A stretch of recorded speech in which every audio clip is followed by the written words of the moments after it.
All right, this is Heather Longoria. I'm the host of the I Am a New Therapist WebEx series. And the reason I started the series is because I graduated in February and realized after I graduated that I have a lot of questions still. And I figured if I have these questions, other new students have them as well. So tonight I have with me Randy Clark, who was my boss and my teacher at the Center for Neurosomatic Studies.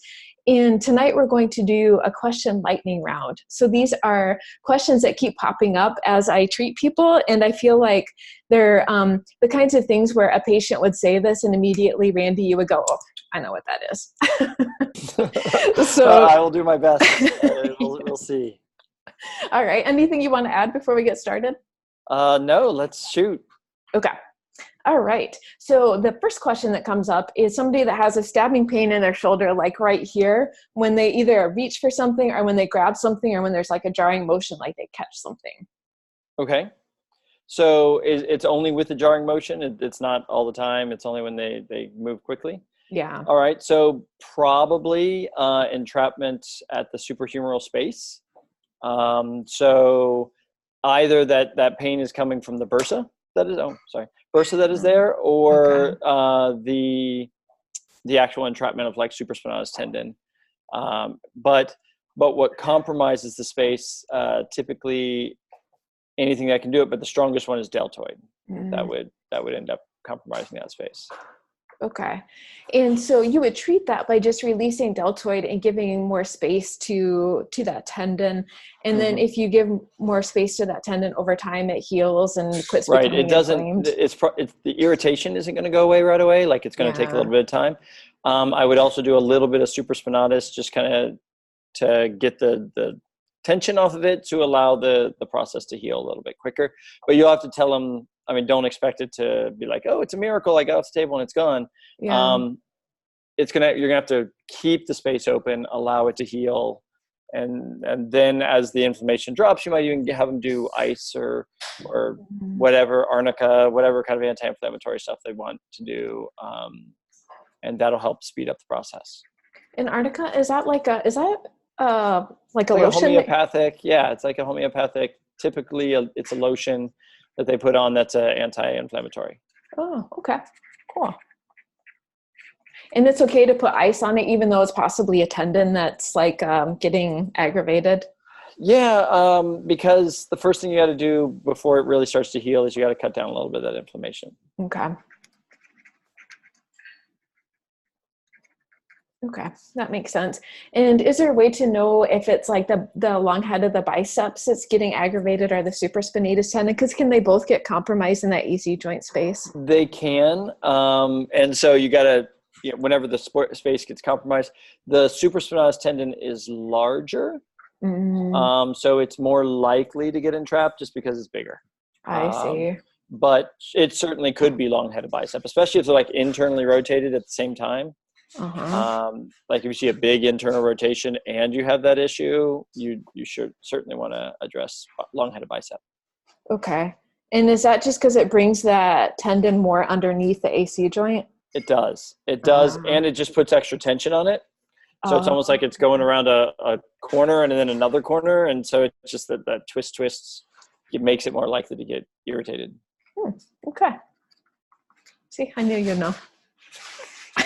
You threw me a softball on the first one. That was pretty easy. Had to build up your confidence. Yes, thank you. You're welcome. All right. And another one that I hear a lot is that people feel like they have a fat pad missing on their heel, like their heel is super duper sensitive. So first thing you do is just make sure that there's no actual bruise or anything, because sometimes there really is.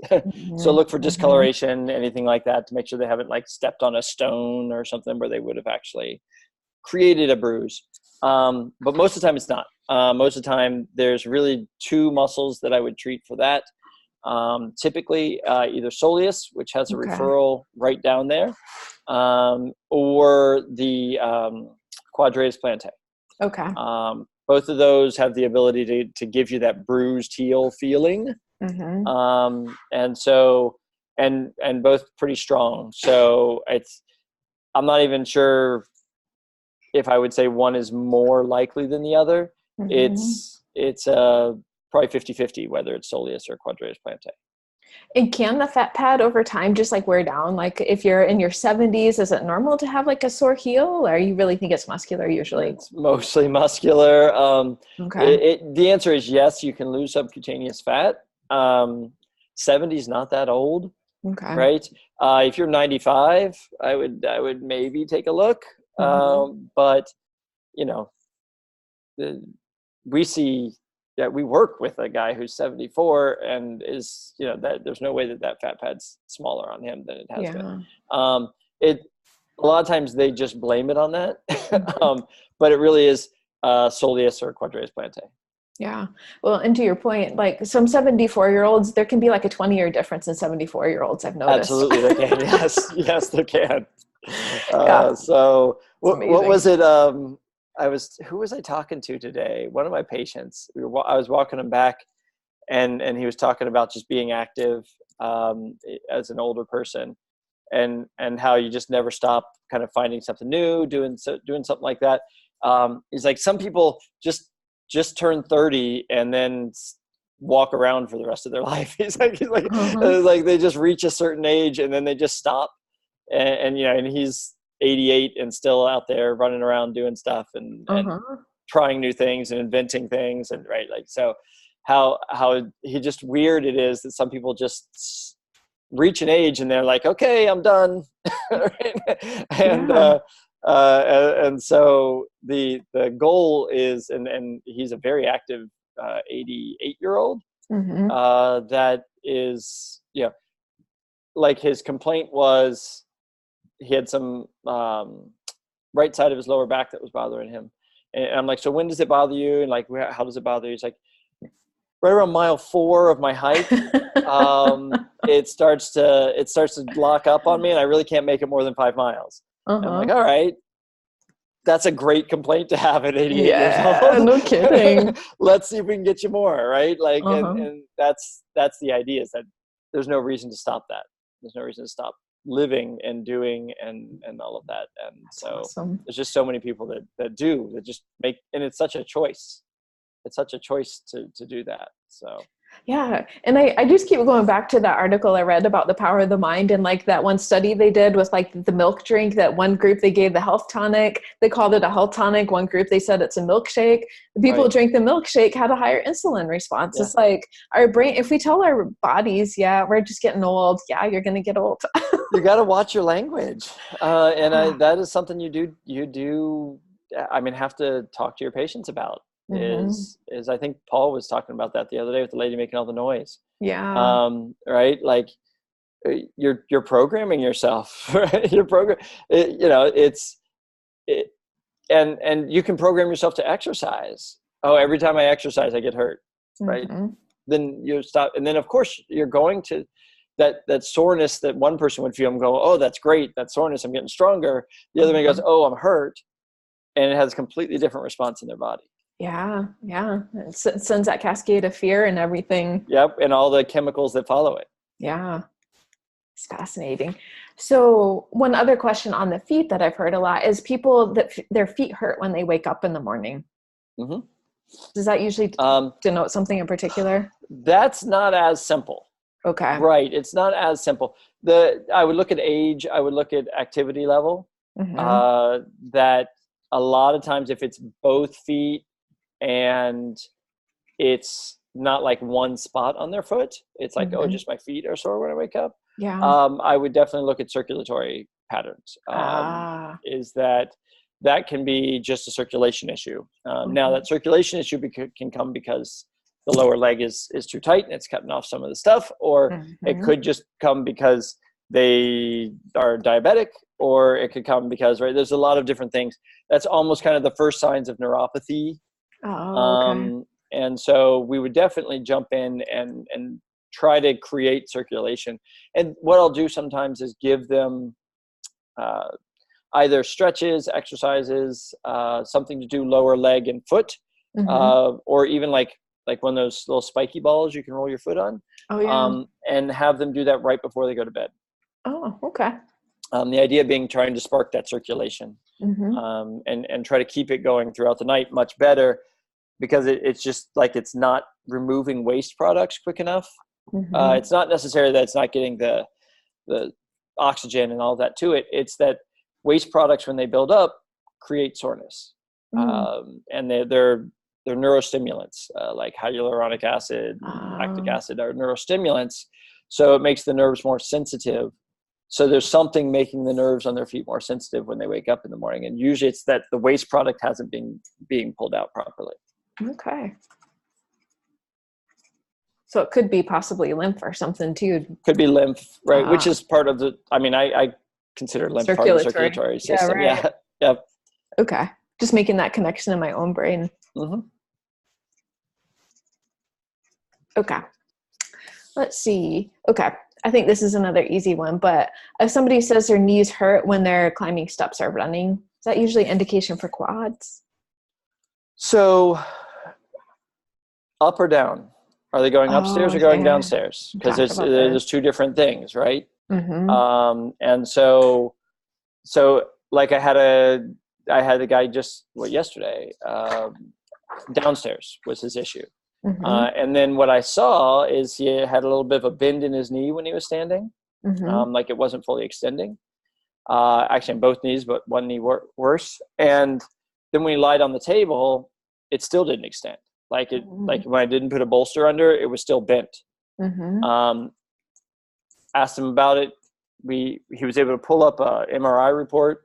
We saw that he had a 5 centimeter by 2 centimeter by 1 centimeter cyst in his popliteal region. Oh, okay. And that was stopping it. Now, if I asked him to actively extend his knee, he could. Was it painful? It didn't. It was uncomfortable when he did that. And so what happens is when you're going downstairs, you have to extend. The leading leg has to extend. And he would actually tell me, he told me, it's even before I make impact. Like it hurts even before my foot hits the stair. And so it's as soon as he extended his knee that he got that knee pain. So that's downstairs. Now going upstairs, the load is all in your quads and anterior knee. So that drawing a blank on the name of the tendon. Give me a second. The one that goes from the patellar. Thank you. I was like, from the patella to the tibial tuberosity. That one. The patellar tendon. Certainly the patellar tendon, and quads in general. And then even that area around the knee where we do kind of that scooping out of the knee around the patella, just kind of getting anything around that area. That's really helpful for the people who it hurts going upstairs. Okay. Okay. Let's see. This one might be a complicated one, but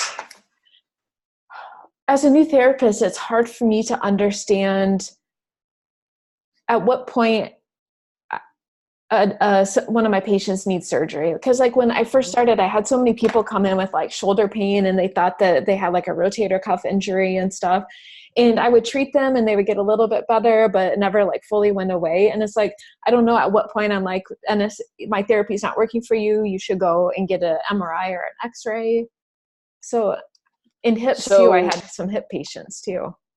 Yeah. In general, I mean, depends on your abilities, but really about 4 treatments in. If I'm not seeing any change, 4 treatments in, and they haven't had any kind of imaging, I start to suggest it. Start to go, you probably should get, MRI, X-ray, depending on what the problem is. And let's just take a look and see what's going on in there and see if there's anything else. There could be a bone chip floating around. There could be, right? There's a bunch of reasons why you could have that pain. So if it really isn't, I mean, there's the like, oh, I feel great getting off the table, right? But then there's the, well, it came right back the next day. And if it came right back the next day for 4 straight treatments, I'm like, okay, I'm good enough that I've kind of done a pretty thorough job of this. I probably would have at least gotten some relief for this person. Let's see if there's something else going on here. And what are their measurements, right? What are their measurements with that too, right? If they're like, oh, it's low back or hip pain, and there's a big flexion disorder and you haven't gotten rid of the flexion disorder, I don't expect the pain to go away. You know what I mean? Yeah, like right. If you haven't gotten rid of the actual issue, then it's not going to go away. So, but assuming the measurements have gotten better, or like sometimes I've got the shoulder pain and you don't see anything measurement wrong with their shoulder. Yeah. That we might go a little faster I'll inspect it, because sometimes there's no measurement thing wrong, but it's subscap is on fire, right? And you get in subscap and it's fine. And so you have to take into account, story and structure and symptom, right? And kind of lay those on top of each other and try to figure it out. But it's good to know. And I got this chart. I should probably share that with you guys. That kind of says, here are the typical symptoms of a rotator cuff tear. Here are the typical symptoms of a labrum that's a problem. Here are the typical symptoms of some of these pathologies, to see if like their symptoms even match the pathology. Yeah. Right. And then that helps you make that decision a little bit faster. Yeah. I actually got that chart. Whitney Lowe put that together. So it's like a 5-6 page document of just all the different issues that somebody could have. And if they have this pathology, here's the symptom you would expect with that pathology. Okay. Yeah, that would be helpful. Yeah. And to your point, this symptom, story, and structure, I had a patient who was concerned he would need hip surgery, and I would treat him and his hip would get better. He'd feel great afterwards. But then the minute he would go, because he was an avid exerciser, so he would golf a lot and he would go to spin class a lot, and he loved to exercise, and his hip kept getting tight. And it was because he never let it heal. Okay. Yeah. So in college, I tore a quad, and as soon as it felt better, I'd go back out and exercise, and it would hurt. And I had that quad tear for probably a year, right? Because and then eventually I learned and was like, okay, I looked everything up. I'm like, how long does it take for a quad tear to heal? And I was like, really, like 3 months? Like I can't do anything for 3 months. But I was like, okay, I'll do it. And I waited, and then it was fine. Right? Like it just, you just had to, some of them take time. So more recently I tore a hamstring playing flag football, and it was really tough because I couldn't squat down to take measurements. Oh yeah. Right. Like ASIS and stuff like that. I couldn't get low enough because it would just hurt so bad.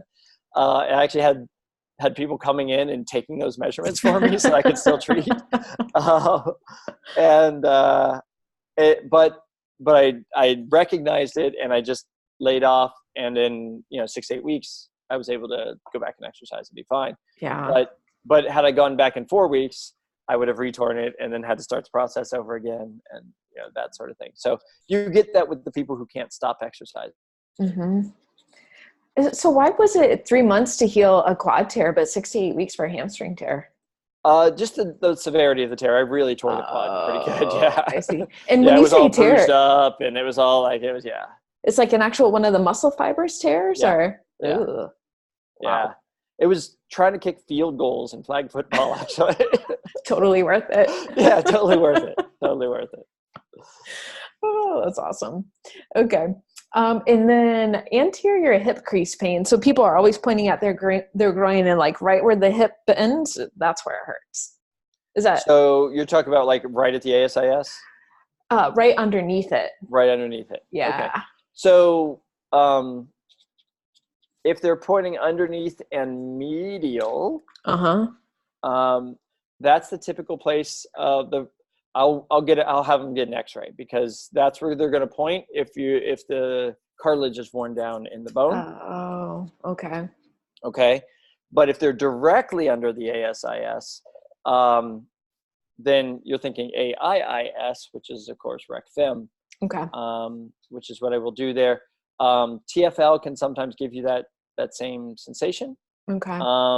Little bit of sartorius, certainly, especially if there's any kind of radiating down that, like the neuralgia paresthetica area, kind of that lateral numbness. If they're talking about numbness that radiates down to, actually had a guy today, when I was measuring ASIS, one side I went right up and under ASIS, the other one he jumps like crazy when I went up and under his ASIS. Like it's like ooh ooh ooh ooh, you know, kind of moving around.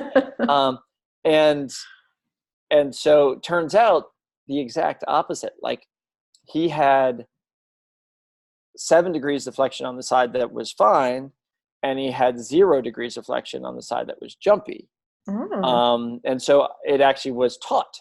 Oh, okay. It was taut rather than tight. So this is where the measurement comes in handy, because had it been tight, it probably would have given me the same sensation, right? So, but I completely changed how I treated him, right? As I tried to actually create more flexion on that side. So more hamstring, more glute, more ab that I did to try to get that sucker back. Turns out some of the fibers of iliacus were involved as well, which I thought was interesting. Like that real posterior fibers of iliacus were somehow pulling him back. So that was a key piece that helped get that back. And then once I got it back, I stood him up and remeasured. He's like, nope, no problem. Like there was no issue with me going up under either side. Wow. And so the muscle reset pretty fast after being held that eccentric for so long. He is really fascinating. He does not exercise at all. He is in his late 70s, early 80s. He is a wine connoisseur. He drinks a lot. He worked at a very famous restaurant in their wine cellar for like 10 years. Like he was the sommelier, like he really knows his wine and all that. And like exercise for him is like walking to the car, right? He doesn't do anything, but his body responds so well. Like that was his only complaint that he had. And he's like, it hurt actually about a week ago, then it started to feel better. So I'm not really sure why I'm here. Nothing really hurts. But if you could just check to see if there's anything going on there. And then when I touched it, he could feel it.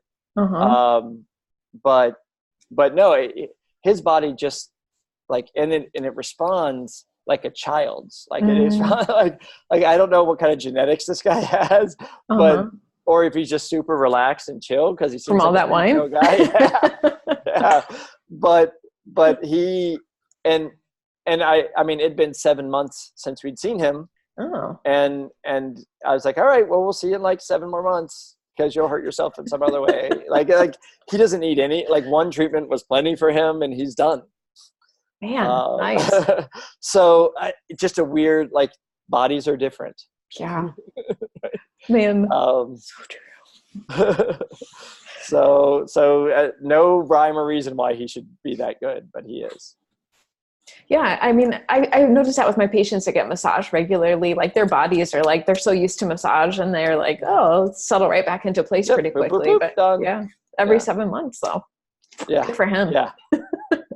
And he's like doughy and so, like he has no muscle tone because he doesn't ever exercise. Like he doesn't like, and he's almost 80, right? So, but he's just living life and having a great time. Good for him. So one other question that I had is, patients are always super concerned, like if they move their shoulder and like, oh, my shoulder's cracking or my knee's cracking. Can you hear that? Can you hear that? And I'm cracking all over the place too, my wrists and my shoulders and stuff. Yes. So is there like a general cause for that, or is it very individualistic by person? There's a lot. And some of it's genetics, certainly. I have a brother from the time he was a teenager, you know, when I grow up with him, his ankle cracks every time he walks. He's never had an ankle. He's in his mid 50s now. He's never had an ankle issue. But he couldn't sneak up on anybody. Like his ankle's like crack, crack, crack, crack, right? So I'm not sure it's always pathological. Okay. And so On the other hand, like there are some, like I dislocated my left shoulder twice when I was younger. And that particular sternoclavicular joint makes a noise that the other one doesn't make. And so I assume there was some stretch or something in there that created that. But I learned enough as to why it was dislocating, and I had an imbalance in muscle strength and all of that sort of stuff. Okay. And I corrected that, and it hasn't been a problem since. But there was some damage done in that area. And so now it just makes this weird kind of crunchy noise as I do this, right? Is it causing pain? Yeah.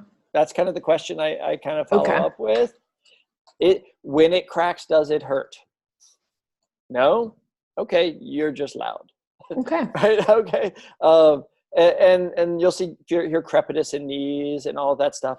Sometimes it's pathological. Sometimes it means nothing at all. Okay. And so what are their knees like? Can they go on hikes? No, my knees get really bad. But okay, there might be something going on in there. Let's take a look. Okay. No, my knees never bother me. All right. Well, then don't worry about it. Yeah. Yeah, because I've had, they're like, oh, my shoulder, when I do this, it cracks. I'm like, doesn't everybody's shoulder do that? Go like that. It's funny. We all have our own, like, if ours does it, we just think everybody's body does that. Yeah. And so yeah, it's really just, right. Symptom, story, structure.